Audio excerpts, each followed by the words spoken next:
कैसे पढ़ते हैं नेत्रहीन। आपने अगर देखा नहीं होगा तो पढ़ा या सुना जरूर होगा कि नेत्रहीन व्यक्ति भी पढ़ लिख कर ऊंचे पदों पर काम कर रहे हैं। आपने कभी सोचा है कि अगर वे देख नहीं सकते तो पढ़ कैसे लेते हैं? नेत्रहीनों के पढ़ने के लिए विशेष प्रकार की पुस्तकें बनाई जाती हैं। वे अंगुलियों के स्पर्श से शब्दों को पढ़ लेते हैं। नेत्रहीनों के लिए ये पुस्तकें एक विशेष लिपि में लिखी जाती हैं। इसे ब्रेल लिपि कहा जाता है। इसे लुई ब्रेल नामक एक नेत्रहीन ने बनाया था। लुई का पूरा नाम लुईस साइमन ब्रेल था। लुई का जन्म 4 जनवरी 1809 को फ्रांस की राजधानी पेरिस से 25 मील दूर कूप्रे नामक गांव में हुआ था। लुईस के पिता साइमन ब्रेल घोड़ों की सवारी में काम आने वाली जीन तथा लगाम आदि बनाते थे। लुई अपने भाई बहनों में सबसे छोटा था। वह बहुत ही समझदार मगर शरारती था। एक दिन लुई खेलता खेलता अपने पिता की वर्कशॉप में जा पहुंचा। वह वहां रखे औजारों से खेलने लगा। किसी का ध्यान उसकी तरफ नहीं गया। उसने चमड़े में छेद करने वाला एक औजार उठा लिया। वह चमड़े में छेद करने की कोशिश करने लगा और वह नुकीला औजार उसकी आंख में लग गया। बेटे की चीख सुनकर साइमन और उनकी पत्नी दौड़े आए। अपने बच्चे की हालत देखकर उनके पैरों के नीचे की जमीन निकल गई। लुई की आंख में घाव हो चुका था। माँ ने आंख धोकर दवा डाली और पट्टी बांध ली, लेकिन लुई की आंख में इन्फेक्शन हो गया और वह दूसरी आंख में भी फैल गया। धीरे धीरे लुई की आंखों की रोशनी चली गई।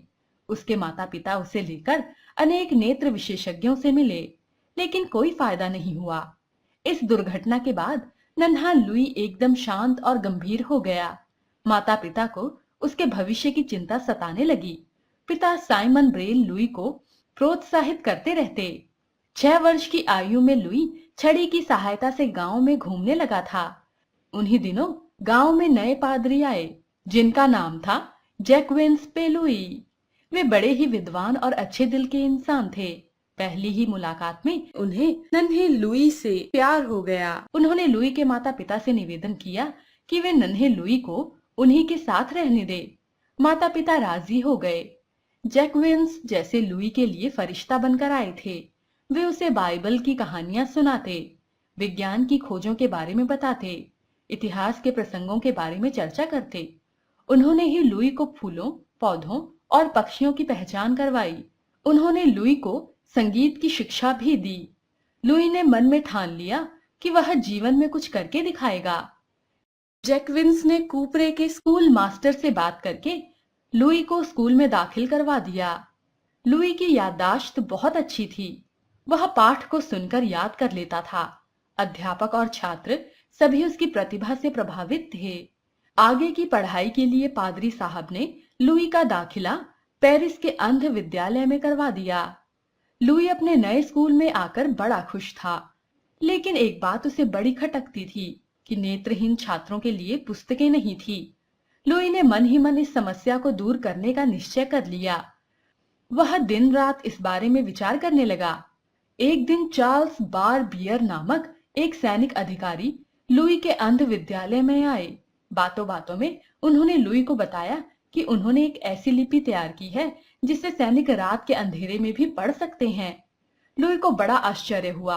उसने मन लगाकर चार्ल्स की सारी बात को सुना। लुई ने इस विधि को समझा। एक मोटे कागज पर कुछ रेखाओं और बिंदुओं को उभारा जाता था, जिन्हें छूकर सैनिक रात के अंधेरे में भी संदेश समझ जाते थे। लुई ने चार्ल्स की बताई विधि को एक विकसित रूप देने की ठान ली। वह जी जान से एक नई लिपि बनाने में जुट गया। उसने एक मोटे कागज पर 6 बिंदुओं का एक नमूना पेंसिल से बनाया।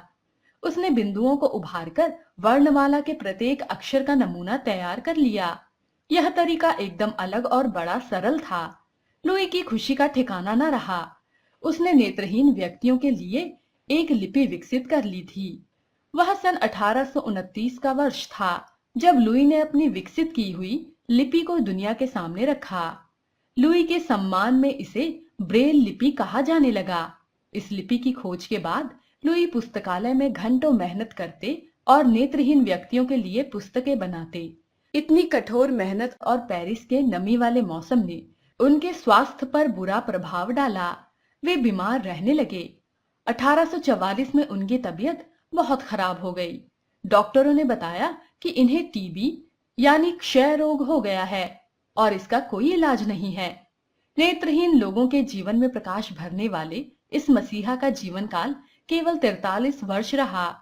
4 जनवरी 1809 को जन्मे लुई ने 6 जनवरी 1952 को अंतिम सांस ली, लेकिन उनके योगदान को कभी भुलाया नहीं जा सकता। यह लुई ब्रेल के प्रयत्नों का ही फल है कि आज नेत्रहीन व्यक्ति भी शिक्षा प्राप्त करके समाज में सम्मान का जीवन जी रहे हैं।